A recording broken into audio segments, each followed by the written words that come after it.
Hey guys, Will Workman here with Workman Protection, here to help you make your concealed carry life a little bit better. Today I want to give you 5 simple steps to really make the most out of your concealed carry setup and your concealed carry lifestyle.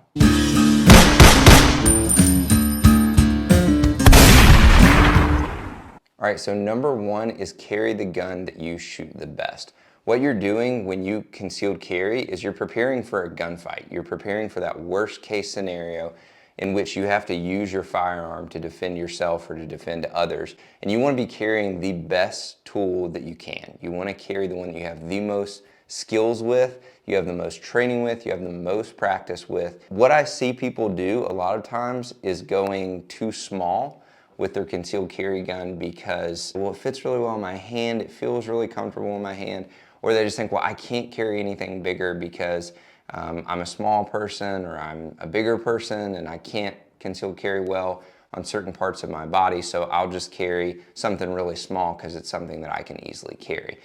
So this is my Glock 43. It typically holds 6 rounds plus 1 in the chamber. With this extended mag, I can have 8 plus 1 in the chamber, so 9 rounds altogether. I enjoy shooting this gun. For a long time, I really liked carrying this gun because it was so small. It was so easy to conceal. And I'm not saying that it's a bad gun at all. I think if this is your concealed carry gun, then it can be a great tool for you if you shoot it really well. It fits really well in my hand. It conceals really well on me. I still like this gun, for sure. I can make it work, you know, it's a lot better than carrying nothing. It's better than carrying a little 22 or something like that. But I don't shoot it the best. I just don't. It's small enough and snappy enough that I can't shoot it as fast, I can't shoot it as far distances, so this is not my everyday carry gun, even though it's comfortable in my hand, even though I enjoy shooting it for the most part, because it's not the gun that I shoot the best. My everyday carry gun is the Glock 19. It is almost a full-size gun. It's not a subcompact, but it is a compact. It's not quite as big as the Glock 17, but it is a double stack gun. It's pretty thick. And I'm a pretty small guy, but I can still fit this on my body. The Glock 19 holds 15 rounds plus 1 in the chamber, and my spare mag holds 17 rounds plus 1 in the chamber. The reason that I carry it every day, even though it may not be quite as easy to conceal as the 43, is because it's the gun that I shoot the best. I train with it the best. I shoot it the most. I can shoot it at further distances. I can shoot it faster because it's bigger, it's heavier. I'm able to get a much firmer grip on it because it's a bigger gun.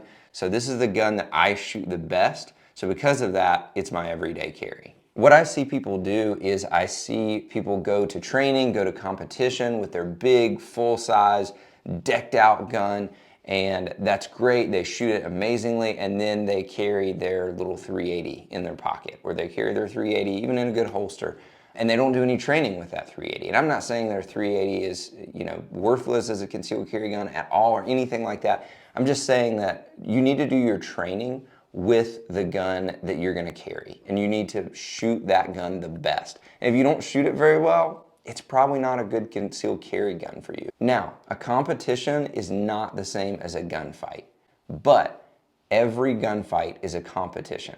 It's open division, but you don't get to know the par time, you don't get to know when it's gonna happen, you don't get to know what weapon the other guy is using. But what you do get to pick is the weapon that you choose to carry. And what you carry on you is what you get to use. If it's at home in the safe, it's not gonna do you any good. So if what you have on your body is a little pocket 22 that you've shot twice and you've never trained with, that's what you get to compete with on that very serious, life-threatening competition. So carry the gun that you shoot the best, would you? Number 2, invest in a good, safe holster. You go buy a $20 holster, a $30 holster, and then you hate it and you never wear your gun, right? Or worse, it's not safe and it can really make you put your life in jeopardy, unfortunately. Definitely spend more than 50 bucks on your first holster. Okay, so I wanna give you my 3 rules for holster safety. Number 1, it has to cover the trigger guard completely. You cannot be able to pull the trigger, you can't be able to touch the trigger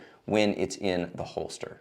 Number 2, it has to hold the firearm securely, so it can't be shifting around, sliding in and out of the holster. And number 3, it has to allow you access to the firearm consistently. So you have to be able to get on that gun every single time. You have to be able to get a grip on it, get it out. It's got to be where you can get to it consistently. So let me give you some examples of some bad holsters. So this is the infamous Uncle Mike's holster you can get at Walmart for like $8. Unfortunately, a lot of people start with this. And this gun has been checked. It's got a magazine in it, but the magazine is empty, chamber is empty. The issue that I have with this holster, it is very unsafe, okay? Does it cover the trigger guard completely? If I work hard enough, just pushing on that material, I'm moving the trigger. If it slides or moves at all, like just shifting just that much, right? Because it can, I can go to grab that gun and actually go in the trigger guard, on the trigger. Bad holster. All right, number 2, this is the Versa Carry, kind of a universal leather inside the waistband concealed carry. It somewhat holds the firearm securely. It's got some retention. If you don't get it in completely every time, it does not cover the trigger guard. It also shifts around and does not allow you to get to the gun consistently because the gun may be sitting like this. It may kind of be sitting back this way with the trigger exposed. So, bad holster. And number 3, this is a crossbreed, and I actually carried this one for a long time thinking it was a good, safe holster. I did have a crack in it right there that I just repaired, glued a piece of metal. It only has one clip, and it's way back here, and I carried strong side. What would happen was, my belt is here, this is a big heavy gun, right? So what would happen was it just started shifting this way. The other thing I don't like about these holsters is the reason they're called crossbreed is because they're leather on the back and Kydex on the front. The retention kind of fades and there's no way to adjust the retention. So after wearing it for a while, it does not hold the gun securely. It just falls right out. Bad holster. Okay, this one is kind of an outside the waistband leather holster. It's definitely thicker, covers the trigger guard. I can't get in there. It holds the firearm securely, right? I can take it, kind of shake it, lift it up like this, and that gun doesn't fall out. The issue is that it is so tight, and this is after like really trying to loosen this thing up. It is so tight that it does not allow you to get to the gun consistently and get it out, especially once you have a belt on that's kind of holding that tight against your body. It's very difficult to get that gun out. Bad holster. All right, this is an example of a good holster. This is one that I carried for several years. This is a tuck tight holster. It's very similar to like the Tier 1 or the T-Rex arms. Now, I'm not saying that you have to carry appendix. I'm not saying that you have to carry a sidecar style holster like this. They are a little bit more bulky. They just are. I like having a spare magazine. I definitely don't think you have to have a spare magazine. But the reason this is a good quality safe holster, you hear that click? Beautiful. It holds that firearm securely. It has that audible click, that Kydex, where that gun is not coming out. But when I get a grip on it, even though it holds it very securely, when I get a grip on it and really pull, it comes out consistently every time. And because it has 2 clips that holds it in one spot, it allows me to get on it consistently and get the gun out. It covers the trigger guard completely. Now, this is my everyday carry holster. This is my PHLster Enigma, and I have added a JM Customs mag holder. This is my absolute favorite holster setup. Now, you know, this one is not just a holster. The holster is actually Henry holster. And I really like that holster, but I've never used it with the clips. I bought it specifically to go on the PHLster Enigma system. But looking at this holster, let's say just as the Henry holster, right? The gun goes in there. You've got that audible click. I can get to it consistently and quickly. It holds the gun securely because this belt keeps it stable on both sides. And it covers the trigger guard completely. And I do carry my light on my gun. That's the only thing different about this holster. It's the only one that I have that is a light bearing holster. You want to invest in a holster that is going to be good for you, fits you well, that you really like carrying, and you want to invest in one that is safe and a quality holster that's going to last. Now, if you are still trying to navigate where you want to carry, how you want to carry, what type of holster, what position you want to carry in, I want to give you a tool that's going to be really helpful to you, and that is my free guide to concealment. It's really going to help you figure out what position is best for you and how to get the most out of your concealment. Check the link below for that. It's gonna be really helpful to you. All right, and number 3, carry other tools.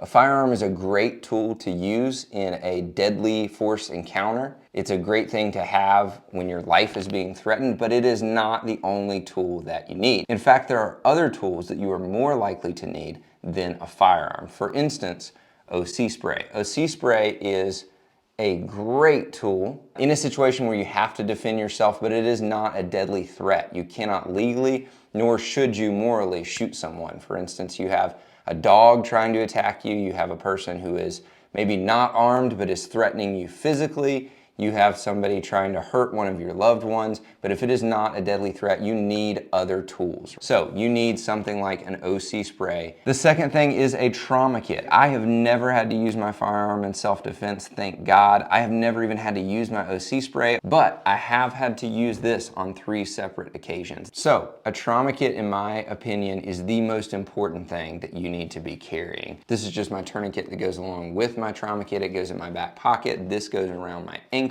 But click this other video somewhere here if you want to see the full breakdown of what I carry in my trauma kit. And number 4 is invest in good professional training. This is something that a very small number of concealed carriers actually do ever. It's something that I didn't even do my first couple years that I concealed carried, and I realized once I got some professional training, I was doing a lot of things wrong. I was really proud and really felt like, oh, I was really good at certain things, and it was like, dude, you're gripping the gun wrong. Dude, you're pulling the trigger wrong. You're not drawing your firearm or reholstering your firearm very safely. And those were things that I didn't know, right? Those are things that you need to know, and you need to get some professional training in. And it will really, really benefit you in the training that you do, the practice that you do on your own, to have that good quality training that you can implement. And number 5, practice. Practice makes progress. It is so important to continually practice the skills that you've learned in training, that you've picked up in competition, that you've read. All of those things that you have learned, you have to practice, because drawing from concealment, shooting at further distances, shooting quickly, all of those things are skills that are perishable, right? You lose them if you don't use them. And so being able to use them consistently, and that doesn't mean you have to go to the range 2 or 3 times a week in order to be a good shooter. Even if you can only go every couple weeks, once a month, every other month, but you're doing that practice in dry fire training, and you're really making the most of the time that you have. Even if you can do 5 minutes a day, heck, 10 minutes a week, 2 5-minute sessions a week will really help you progress in the way that you shoot. When I first started doing dry fire training consistently, I started doing it 3 times a week for like 5 minutes at a time in the morning. I worked really hard on consistently doing things right. Even if I was slow, I wanted to draw the right way, I wanted to grip the right way, I wanted to present the right way, I wanted to get sight picture the right way and pull the trigger the right way, focus on reholstering safely the right way. All of that, and after 2, 3, 4 weeks of that, I hadn't been to the range yet, and I felt like, I feel like I've gotten a little bit better about this, but I don't know what difference it's gonna make when I'm actually shooting live fire. When I went to the range, the difference was incredible. I literally had not seen those skills from myself before. I didn't know that I could do that, and it's just because I spent the time doing that dry fire training consistently that I progressed as a shooter without ever firing a shot. I got better and better and better just practicing those skills that I had learned in training in dry fire, and then being able to implement them in live fire. So practicing will really help you progress if you do it consistently. Guys, thanks so much for watching. Like and subscribe for more videos like this. And if you don't have a trauma medical kit yet, check out my friends at Mountain Men Medical. They are awesome people. They have amazing gear. Click my affiliate link below for more information on that, and I'll see you next time.